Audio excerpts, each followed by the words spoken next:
ఇవాళ నిర్వహించిన ఉన్నత స్థాయి సమీక్షలో సీఎం రేవంత్ రెడ్డి అధికారులకు కీలక ఆదేశాలు జారీ చేశారు.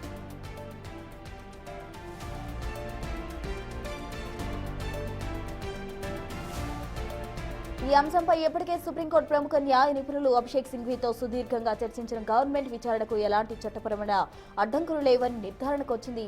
కాళేశ్వరంపై ఏ కోర్టులోనూ కేసులు పెండింగ్లో లేవని, హైకోర్టు సైతం పీసీ ఘోష్ కమిషన్ నివేదికను తప్పు పట్టలేదని న్యాయ నిపుణులు స్పష్టం చేశారు.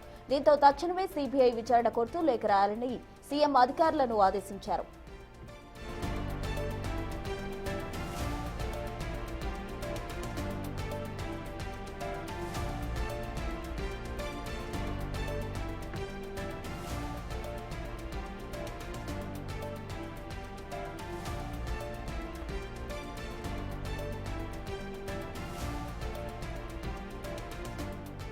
కాళేశ్వరం ప్రాజెక్టుపై సీఎం రేవంత్ రెడ్డి సమీక్ష నిర్వహించారు. మొత్తంగా కాళేశ్వరంపై ఏ కోర్టులోనూ కేసులు పెండింగ్లో లేవని, హైకోర్టు సైతం పీసీ ఘోష్ కమిషన్ నివేదికను తప్పుపట్టలేదని న్యాయ నిపుణులు స్పష్టం చేసిన నేపథ్యంలో దీనిపై తక్షణమే విచారణ కోరుతూ లేఖ రాయాలని సీఎం అధికారులను ఆదేశించడం జరిగింది. మొత్తంగా అవసరమైతే మంత్రుల బృందం ఢిల్లీకి వెళ్లి నేరుగా సీబీఐ డైరెక్టర్ను కలిసి వినతి పత్రం సమర్పించాలని సూచించడం ఇప్పుడు రాజకీయ వర్గాల్లో ప్రకంపనలు క్రియేట్ చేస్తోంది. కాళేశ్వరంపై ఇక తేల్చుకోవడమే మిగిలిందనే సంకేతాలు ప్రభుత్వం స్పష్టంగా పంపింది.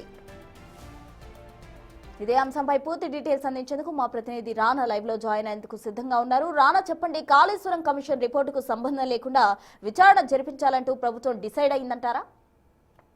ఖచ్చితంగా చెప్పచ్చు. ఎందుకంటే ఇప్పుడే ఈ కమిషన్ రిపోర్ట్ రాకముందు కూడా విజిలెన్స్ ఎంక్వైరీ కూడా జరిగింది కాబట్టి విజిలెన్స్ డిపార్ట్మెంట్ ఒక రిపోర్ట్ను కూడా తయారు చేశారు. అదే రిపోర్ట్ కూడా గవర్నమెంట్ కూడా సబ్మిట్ చేశారు. దాన్ని బేస్ చేసుకున్న తర్వాత పీసీ ఘోష్ కమిషన్ వచ్చిన తర్వాత ఆ రిపోర్ట్ కూడా వాళ్ళకి ఇచ్చారు. అనేక ఆధారాలు కూడా సేకరించిన పరిస్థితి కనపడుతుంది. సో అప్పటి నుంచి కూడా ఈ కాళేశ్వరం ప్రాజెక్టు పైన ప్రభుత్వం చాలా సీరియస్గానే వర్క్ చేస్తుంది. ప్రభుత్వం తీసుకోవాల్సినటువంటి అన్ని చర్యలు కూడా తీసుకుంటామని పదే పదే ముఖ్యమంత్రి ప్రకటించడం కానీ, మంత్రులు కూడా ప్రకటించడం కానీ ఇవన్నీ కూడా జరుగుతూనే ఉన్నాయి.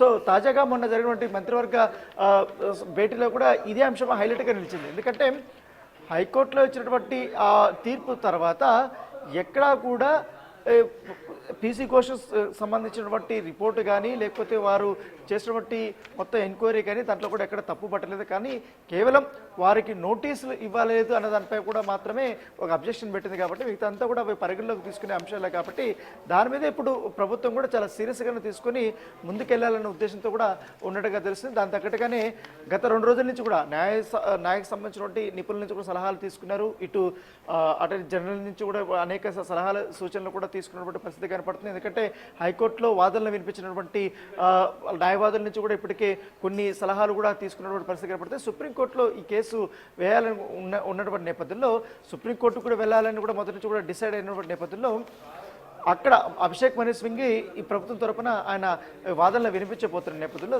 ఇవన్నీ కూడా ప్రభుత్వం తన పని తాను చేసుకునే ముందుగా ఒక ప్రణాళికతో ముందుకు వెళ్తున్న తరుణంలో ఇప్పుడు తాజాగా సిబిఐకి పూర్తి స్థాయిలో అప్పచెప్పాలనేది మొదటి నుంచి కూడా వాళ్ళు చెప్తూనే ఉన్నారు. ఎందుకంటే దాని మీద ఒత్తిడి చేయాలనేది కూడా ఇప్పుడు మొదటి నుంచి కూడా ప్రభుత్వం భావిస్తున్నటువంటి పరిస్థితుల్లో తాజాగా ఇవాళ ముఖ్యమంత్రి దీనిపైన అదే పనిగా కూడా ఒక సమీక్ష సమావేశాన్ని కూడా నిర్వహించడం జరిగింది. సో ఎట్టి పరిస్థితుల్లోనే మనం ప్రభుత్వం తరపున పూర్తి స్థాయిలో, ఎందుకంటే మనకున్నటువంటి అన్ని అడ్డంకులు తొలగిపోయినటువంటి నేపథ్యంలో ఖచ్చితంగా మనం వెళ్లాల్సిన అవసరం ఉందనేది కూడా ప్రభుత్వం భావించింది. రానా, మరి హైకోర్టు కమిషన్ నివేదికను తప్పు పట్టలేదని సీఎం చెప్పడం వెనక ఉద్దేశం ఏంటంటారు?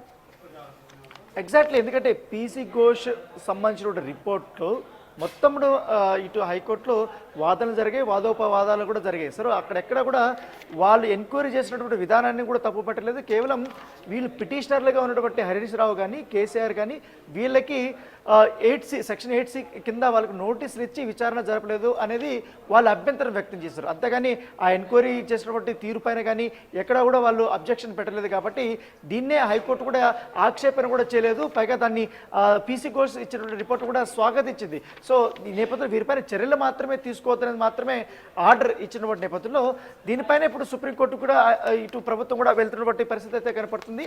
అయితే ఇప్పుడున్నటువంటి ఈ కాళేశ్వరం సంబంధించిన ఇష్యూలో బీఆర్ఎస్ కానీ వీళ్ళ మిగతా సంబంధించిన వారు కానీ వాళ్ళందరూ కూడా మాకు క్లీన్ చిట్ వచ్చిందనేసి కూడా పదే పదే వాళ్ళు బయట చెప్పుకుంటున్నారు. కానీ ఎక్కడా కూడా క్లీన్ చిట్ ఇవ్వలేదు. కానీ హైకోర్టు చెప్పింది వేరు, కానీ వీళ్ళు చెప్పుకుంటున్నది వేరు. వాస్తవాలన్నీ కూడా ప్రజలకు తెలియదు. దాంతోపాటు ఈ వాస్తవాలను తెలుసుకుని మొత్తం సిబిఐ కూడా అప్పచెప్పాలని కూడా ఇటు ప్రభుత్వం భావిస్తుంది. దాని తగ్గట్టుగానే మొన్నటి నుంచి కూడా అనేక సంబంధించినటువంటి కొంతమందితో మాట్లాడారు. ఇటు రాజ్యసభ సభ్యులతో కానీ అలాగే మంత్రులతో కానీ వీళ్ళందరితో కూడా చర్చలు జరిపారు. దాంతోపాటు ఇవాళ సిఎస్ కానీ అలాగే అభిషేక్ మను సింగ్ కానీ మంత్రి శ్రీధర్ బాబు కానీ వీళ్ళందరితో కూడా ఇవాళ వీడియో కాన్ఫరెన్స్ కూడా ముఖ్యమంత్రి నిర్వహించినటువంటి పరిస్థితి కనపడుతుంది. సో దాని భాగంగానే ఇవాళ ఖచ్చితంగా మనం హైకోర్టులో ఇచ్చినటువంటి ఈ యొక్క ఆర్డర్ ఏదైతే ఉందో దాన్ని తప్పు పట్టాల్సిన అవసరం లేదు. ఎక్కడ కూడా మనకు వ్యతిరేకంగా కూడా ఆర్డర్ ఇవ్వలేదు కాబట్టి దాని దగ్గర తదుపరి చర్యలు తీసుకోవాల్సి ఉంది కాబట్టి సో మనము ఇటు మన మేడిగడ్డకి సంబంధించినటువంటి సైట్ విజిట్కి వెళ్ళినప్పుడు అప్పుడు లేవనెత్తినటువంటి కొన్ని అంశాలు కానీ తర్వాత మంత్రివర్గ సంబంధించినటువంటి మీటింగ్లో కూడా లేవనెత్తినటువంటి కొన్ని అంశాలు కానీ అవన్నీ పరిగణలోకి తీసుకున్న తర్వాత ముఖ్యమంత్రిగా మాత్రం చాలా క్లియర్ కట్గా ఉండబోతున్నారు. ఎందుకంటే ఈ కేసుని మనం ఎట్లా తీసుకెళ్లాలన్న దానిపై మన వాదనలు ఏ విధంగా ఉండాలన్న దానిపై కూడా చాలా క్లియర్ కట్గా ఉండాలనే ఉద్దేశంతో కూడా ఆయన ఎప్పటికప్పుడు న్యాయ సలహాలు తీసుకోవడంతో పాటు వాళ్ళు కూడా కొన్ని సూచనలు అయితే ఇస్తున్నటువంటి పరిస్థితి కనపడుతుంది. సో ఓవరాల్ గా కాళేశ్వరం విషయంలో తగ్గేదే లేదు అన్న విధంగా ప్రభుత్వం ముందుకెళ్తుంది అన్న సంకేతాలు కనపడుతున్నాయంటారా? మొదటి నుంచి ఎందుకంటే మేడిగడ్డకు సంబంధించిన బ్యారేజ్ అక్కడ వాళ్ళు కుంగుబాటు అయినప్పటి నుంచి కూడా కాంగ్రెస్ ప్రభుత్వం మొదటి నుంచి కూడా దానిపైన చర్యలు తీసుకోవాలని కూడా చెప్తూనే అనేక అసెంబ్లీ సమావేశాల్లో కూడా ఇదే అంశాన్ని కూడా ప్రస్తావించింది. మంత్రులు కూడా మాట్లాడుతూనే ఉన్నారు. ఎందుకంటే కాళేశ్వరంలో స్కామ్లో భాగమైనటువంటి వారిని ఎవరిని వదిలిపెట్టే ప్రసక్తే లేదంటూ కూడా పదే పదే కూడా వాళ్ళు చెప్తున్నారు. ఎందుకంటే పీసీ ఘోష్ కమిషన్ వచ్చిన తర్వాత చాలా మందిని విచారణ చేసింది. కొన్ని ఎవిడెన్స్ కూడా వారు మొత్తం కూడా తీసుకున్నటువంటి పరిస్థితి కనపడుతుంది. సో అవన్నీ వాదోపాలు జరుగుతున్నాయి. హైకోర్టులో కూడా జరుగుతున్నటువంటి పరిస్థితి కనపడుతుంది. అయితే ఈ ప్రాసెస్ జరుగుతూనే ఉంటుంది. కాకపోతే మొదటి నుంచి కూడా సిబిఐ ఎంక్వైరీ చేయాలి, సిబిఐ దీంట్లో ఇన్వాల్వ్ అవ్వాలి అనేది రాష్ట్ర ప్రభుత్వం భావిస్తున్నటువంటి నేపథ్యంలో సిబిఐ దీనిపైన ఎందుకు ఇంట్రెస్ట్ చూపించలేదు కూడా పదే పదే గతంలో కూడా ముఖ్యమంత్రి రేవంత్ రెడ్డి కూడా అనేక ప్రశ్నలు కూడా చేశారు. దీనిపైన కూడా బీజేపీని కార్నర్ చేస్తూ కూడా ఆయన అనేక విమర్శలు కూడా చేశారు. ఏకంగా బండి సంజయ్ పేరు ప్రస్తావించారు, తర్వాత కిషన్ రెడ్డి కూడా ప్రస్తావించారు. ఎందుకంటే కాళేశ్వరం పైన చర్యలు తీసుకోమని రాష్ట్ర ప్రభుత్వాన్ని మీరు గట్టిగా అడుగుతున్నారు, నిందిస్తున్నారు. కానీ ఇప్పుడు సిబిఐ ఎంక్వైరీ చేయమని మేము అడుగుతున్నాము. పైగా ఈ మొత్తం బాలంతా కూడా మీ కోర్టులోకి వేస్తున్నాం. సో మీరేం చేస్తారో మీరు చేయండి అనేది కూడా పదే పదే గతంలో కూడా అనేక విధాలుగా కూడా ఆయన కౌంటర్స్ ఇచ్చినటువంటి పరిస్థితి కనపడుతుంది ముఖ్యమంత్రి.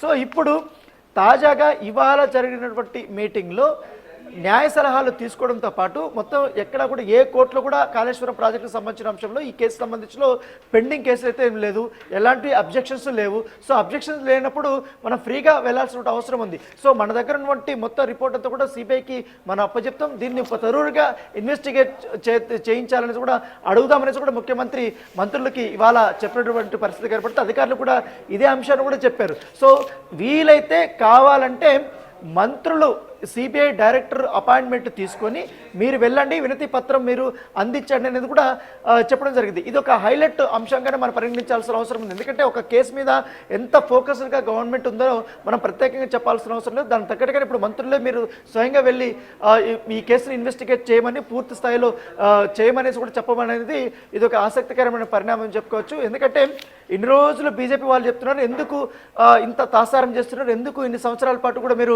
విచారణల పేరుతో కమిటీల పేర్లతో కాలయాపన చేస్తున్నారు, వారిపైన చర్యలు తీసుకునేసి కూడా బీజేపీ నాయకులు అనేక విమర్శలు చేస్తున్నప్పుడు ఇప్పుడు తాజాగా సిబిఐని మీరే ఎంక్వైరీ చేయండి పూర్తి స్థాయిలో అనేది మంత్రుల ద్వారా వినతి పత్రం ఇప్పించడం అనేది కూడా ఒక మంచి పై ఎత్తేసినటువంటి పరిస్థితి కనపడుతుంది. సో చూడాల్సిన మొత్తం ఎంటైర్ ఎపిసోడ్లో మాత్రం ఎక్కడా కూడా ప్రభుత్వము కాళేశ్వరం దాంట్లో కూడా వెనకడుగు వేయటం లేదనేసి ఒక ఇండికేషన్ ఇస్తుంది.